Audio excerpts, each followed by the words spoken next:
them, let them try to do things for themselves first, and the family could either show the person tactile, how to do it, or by telling them what is it that they are going to do, explaining to the person how to do it, and then let the person do it for themselves, and that way they're going to see that the person is capable of doing things by themselves, even if they can't speak. As a personal experience, it depends a lot on the person. Telling the family that they are capable of doing things, and the person showing the family that they're able to do things, instead of let the family assume that they're not going to be able.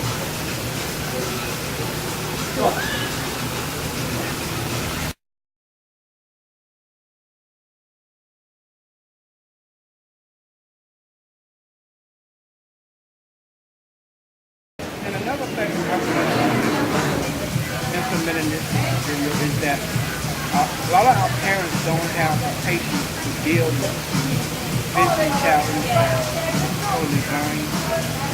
We need to teach them more patience to have with the clients, that they would take time to work with us and be more patient and learning some skills, especially mobility and household items that we have in our house. That's one of the things I can say. Patience, we need that.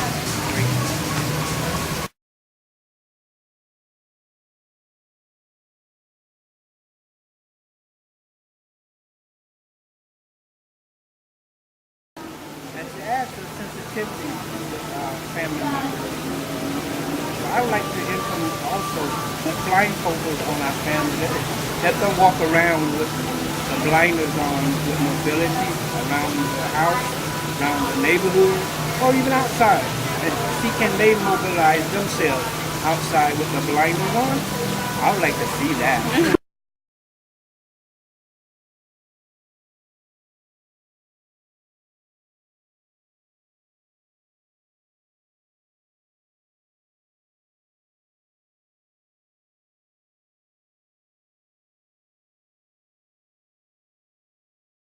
One of the problems I had when I first came to the Lighthouse in my family, they would move furniture around. I didn't know what they moved. Triple stuff, all of the stuff. When I came to the Lighthouse and got my instructions, mobility, direction, one of the rules I made in my household was no furniture was to be moved around unless I move. That's one of the rules in my house that I have implemented. None of my things that I have put around the house be moved unless I move. So that was one of the things I have learned here that I got to construct my house, my boarding house.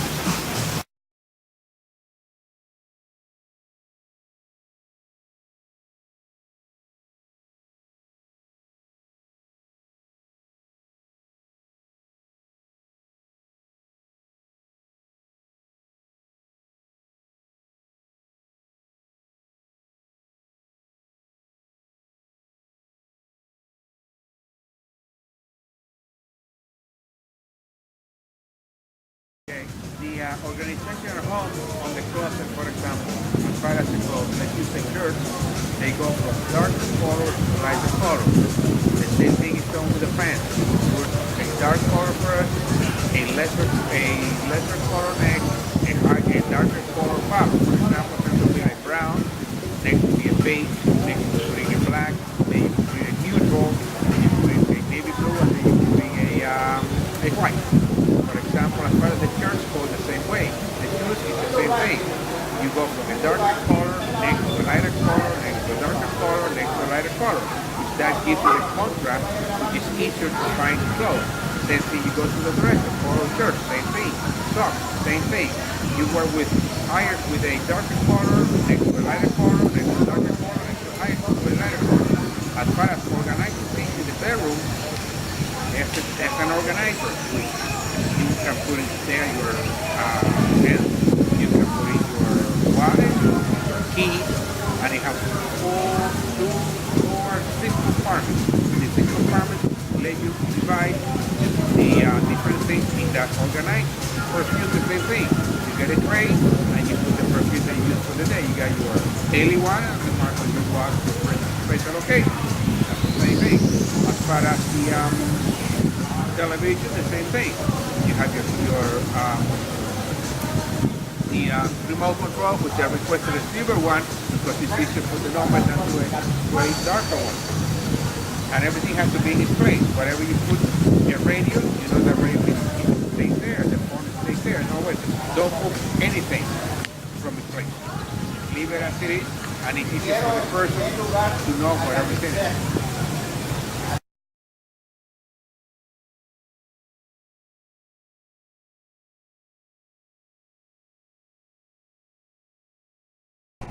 Hi, my name is Carmen Davis, and I wanted to talk about um, orientation and mobility. I attend the Miami Lighthouse for the Blind, and I feel that it's so important for the blind person to communicate when they meet someone that is not used to um, deal with a blind person, to show them how to guide us.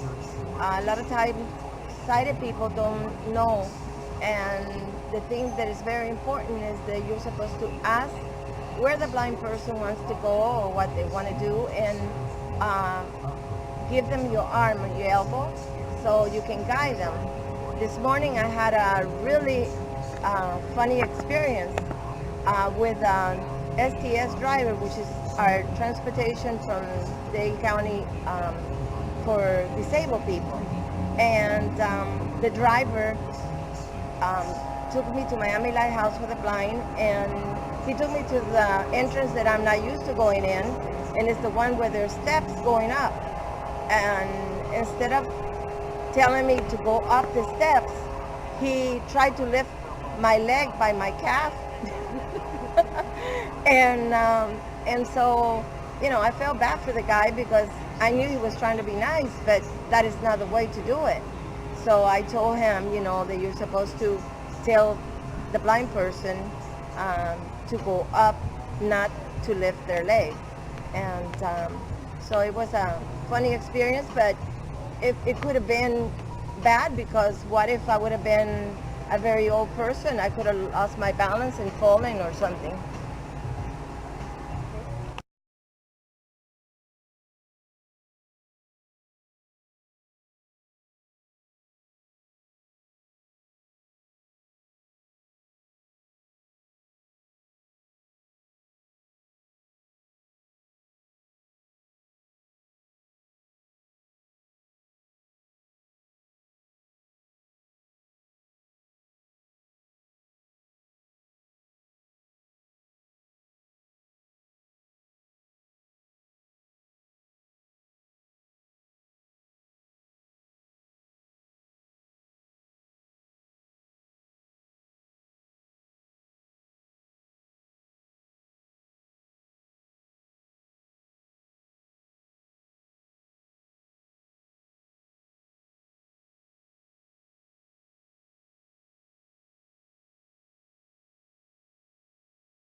our social activity here at Miami Lighthouse, what we used to do here is transform the frustration and the sadness that the people bring here in a new challenge for their lives.